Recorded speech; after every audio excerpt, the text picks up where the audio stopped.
Nå Kasper, Ja. nu skal vi have taget dit blodtryk og din hvilepuls. Og for at være sikker på, at din hvilepuls bliver så præcis som muligt, så skal du nu lægge dig ned i 10 minutter. Tror du kan finde ud af det? Ja. Ja, det tror jeg også. Så læg dig ned på måtten her.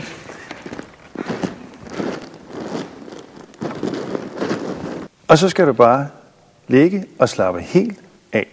Kan du godt det? Ja. Værsgo. Fint. Vi ses om 10 minutter. Hej Kasper. Hej.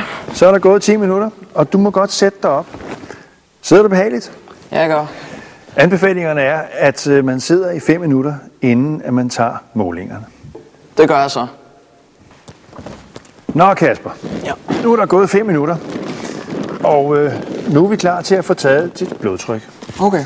Og jeg skal bruge din højre arm. Nu skal du se her.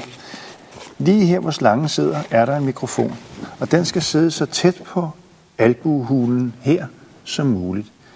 Derfor skal du strække armen, og så sætter vi nu slangen lige ud for albuehulen, hvor arterien den sidder indenunder.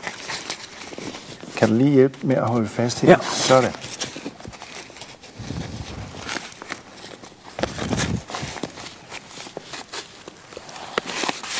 Sådan.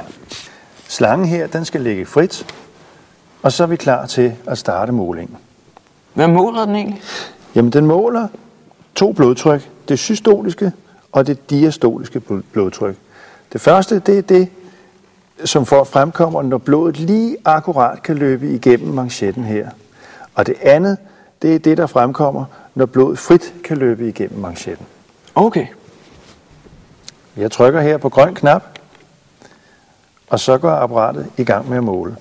Om et øjeblik kan du mærke, at manchetten den strammer omkring din arm. Kan du det? Ja. Så er målingen færdig, og her kan du se, at dit systoliske tryk det har været 134, det diastoliske tryk har været 71, og din hvilepuls under måltagningen den har været 73 slag i minuttet. Og de her tal, dem skal du føre ind i skemaet. Det skal jeg nok.